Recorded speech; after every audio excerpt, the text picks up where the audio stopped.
9th class का आज हम करेंगे ग्रामश्री कविता। 5वीं कविता है ये ग्रामश्री। तो इसका मैं आपको पहले सार कराऊंगी, उसके बाद इसका सरलाट। तो सुमित्रा ने ग्रामश्री के रचयिता हैं सुमित्रा नंदन पंत जी। इन्होंने इस कविता में गांव की प्राकृतिक सुषमा और समृद्धि का मनोरम वर्णन किया है। खेतों में दूर दूर तक फसलें फैली हुई हैं, तो उससे सारी जो पृथ्वी है वह बहुत ही सुंदर लग रही है। तो इसका हम सरलाट करेंगे, इसके क्वेश्चन आंसर वगैरह करेंगे, ठीक है।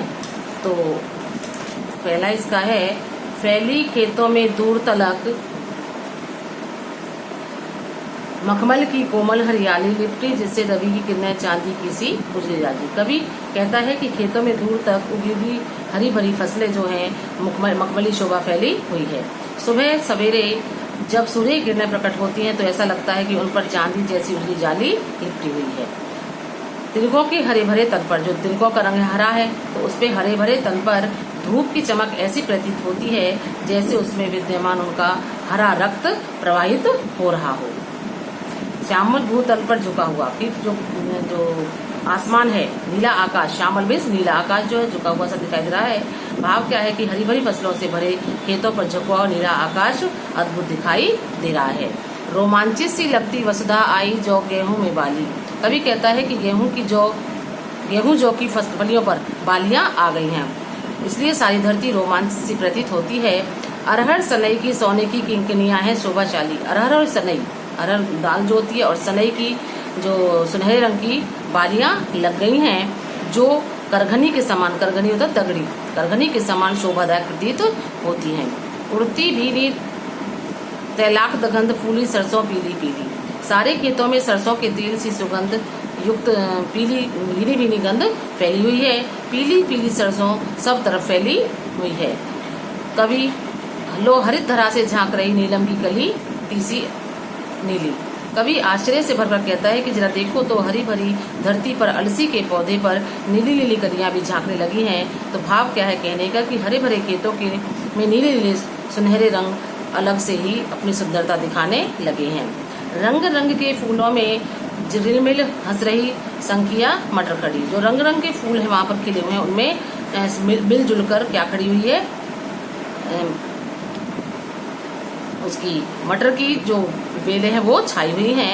मखमली पेटियां की इसकी लटकी छिमियां छिपाए बीजड़ियों में क्या है, जो बीज हैं उनके अंदर छिपे रहते हैं, तो वह अपने बीजों को छिपाकर उसकी मखमली पेटी के समान दिखाई दे रही हैं। फिरती है रंग रंग की तितली रंग रंग के फूलों पर सुंदर, और उन पर क्या है, रंग बिरंगी तितलियां रंग बिरंगे फूलों पर घूमती रहती हैं। फूल गिरते हों फूल स्वयं उड़ उड़कर वृंतों पर, डंठल, वृंत मीन्स डंठल, डंठल फूले गिरते हों फूल स्वयं, जो डंठल है वो डंठलों पर गिर रहे हैं, अर्थात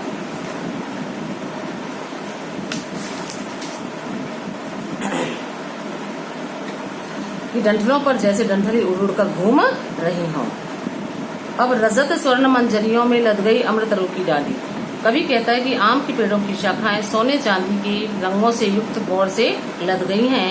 ढाक और पीपल झड़ रहे, ढाक पीपल के दल, ढाक और पीपल के पुराने पत्ते पेड़ों से गिर रहे हैं। लो उठी कोकिला मतवाली, और कोयल मस्ती से भर उठी है। महक के कटहल मुकुलित जामुन, कटहल पेड़ों पर चिपके चिपके लटके महकने लगे हैं। मुकुलित जामुन, और मुकुलित मीन्स अधखिले, अधखिले जामुन के पेड़ शोभा देने लगे हैं, और जंगल में झरबेरी मस्ती में झूमने लगी है।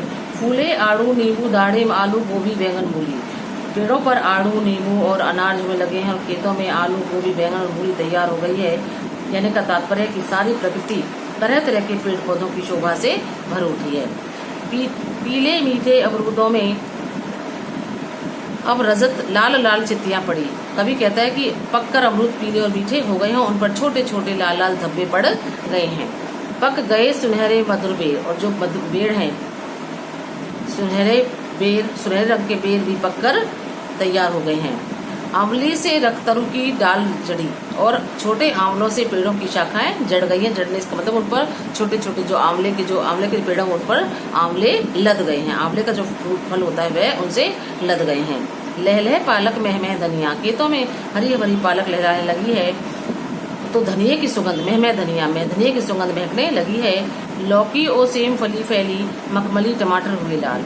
लौकी और सेम की बेलें दूर दूर तक फैल गई हैं और फल गई हैं, मखमली टमाटर हुए लाल, मिर्चों की बड़ी हरी थैली।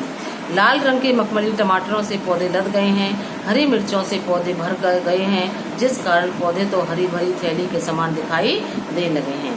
बालू के सांपों से अंकित गंगा की सतरंगी रेती, सुंदर लगती सरपत छाई तट पर तरबूजों की खेती। कवि कहता है कि गंगा के किनारे पर 7 रंगों में जगमगाती रेत पर नदी की जब लहरें बढ़ती हैं तो कैसी दिखाई देती हैं, जैसे सुंदर लहरों के निशान बन गए हैं। वहां फैले घास पात और तिनके अति सुंदर लगते हैं। रेत के तट पर किसकी खेती है? तरबूजों की खेती पैदा हो रही है, वहां पर तरबूजों की खेती की गई है। सफेद उंगली की कंघी से बगले कलंगी संवारते हैं कोई। सफेद बगलों में से कई अपने पंजों रूपी उंगलियों से अपनी कलंगी को संवार रहे हैं। तो चक्रवाक पक्षी जल पर तैर, तिरते जल में सुरखाव, सुरखाव चक्रवाक पक्षी का नाम है। चक्रवाक पक्षी जल पर तैर रहे हैं। नदी के किनारे पर मगरौठी सोई रहती है। भाव क्या है कि गंगा किनारे का दृश्य अति मोहक है। तो जो नेक्स्ट है वो नेक्स्ट क्लास में करेंगे। इसके क्वेश्चन आंसर आपको करने हैं, ये हम दे रखे हैं। कवि ने गांव को जन्महर्ता क्यों कहा है? गांव हरियाली से भरा हुआ है। वह बहुल मूल्य रत्न पन्ना के डिब्बे जैसा है, जिसके कण कण में हरियाली बसी हुई है। वहाँ शांत है, स्निग्ध है, और इसलिए कवि ने गांव को जन्महर्ता कहा है। कविता में किस मौसम के सौंदर्य का वर्णन है? शीत ऋतु के अंत का और बसंत के मौसम का वर्णन है। गांव को मरकट डिब्बे सा खुला क्यों कहा गया है? क्योंकि गांव के खेत हरी भरी लहलाती फसलों से भरे हुए हैं। पेड़ पौधों पर हरियाली दिखाई देती है। तरह तरह के फलों, सब्जियों और अनाज के पेड़ पौधे, फसलें अपनी हरी भरी सुंदरता से सबके दृश्य हृदय को आकृष्ट करते हैं। गांव में हरियाली की अधिकता के कारण उसे मरकट डिब्बे सा खुला कहा है। अरहर और सनई के खेत कवि को कैसे दिखाई दे रहे हैं? अरहर और सनई के खेत सोने की घड़ियों के समान शोभाशाली दिखाई देते हैं। भाव स्पष्ट कीजिए। इन पंक्तियों का आपको भाव स्पष्ट करना है। बालू के सांपों से अंकित गंगा की सतरंगी रेती। गंगा किनारे दूर दूर तक फैलकर धूप में सतरंगी आभा प्रकट करती है। जब गंगा की लहरें रेत को गीला कर पीछे हट जाती हैं तो उन पर लहरियों के निशान सूखी रेत पर सांपों के समान दिखाई देते हैं। हंसमुख हरियाली में आतप सुख से अलसाए से सोए। शीत ऋतु के आने और बसंत के आगमन पर धूप में तेजी अपनाने लगती है। वातावरण में गर्मी बढ़ने लगती है। सर्दी से भयभीत सी वनस्पतियां भी सुख का अनुभव करने लगती हैं। ऐसा लगता है जैसे सर्दी की धूप को पाकर हंसमुख हरियाली भी सुस्ताने लगती है। उसे हल्की हल्की नींद सी आने लगती है। अगला है, निम्न पंक्ति में कौन सा अलंकार है? तिनकों के हरे हरे तन में हिल हरित रुद्र है झलक रहा। तो इन पंक्ति में कौन सा अलंकार है? अनुप्रास है, मानीकरण है और पुनरुक्ति प्रकाश अलंकार है। इस कविता में जिस गांव का चित्रण हुआ है वह भारत के किस भूभाग पर स्थित है? कौन से भाग पर है वह? गंगा, भारत के गंगा नदी के किनारे किसी भूभाग पर स्थित है। तो ये आप क्वेश्चन आंसर आपको करने हैं। इसी तरह से इसके छोटे क्वेश्चन आपको ये कॉपी पर करने हैं। इस तरह से दे रखे हैं क्वेश्चन सारे, ये आपको अपनी कॉपी पर करने हैं। कि ग्रामश्री कविता के रचयिता है सुमित्रा नंदन पत। हरी भरी फसलों की शोभा कैसी है? मखमली। सुबह सूर्य की किरणें किसके समान लगती हैं? चांदी की जाली के समान। फसलों के गहरे हरे रंग के कारण धरती का रंग कैसा दिखाई देता है? श्यामल। चांदी की सिवली जाली में कौन सा अलंकार है? उपमा। अरहर और सनई की बालियां किस रंग की हैं? सुनहरी। नीली नीली कलियां किस पौधे की होती हैं? अलसी की। कवि ने कविता में किस ऋतु के आगमन का वर्णन किया है? बसंत का, क्योंकि सर्दी समाप्त हुई और बसंत का आगमन होता है।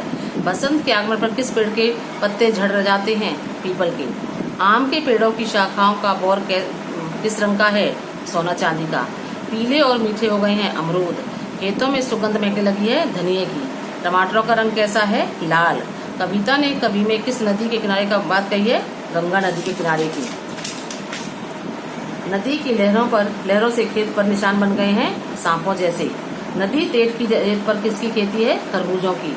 नदी के तट पर कौन सोया हुआ है? मगरौठी। ठीक है, इस तरह से ये सारे आपको क्वेश्चन यहाँ तक करने हैं।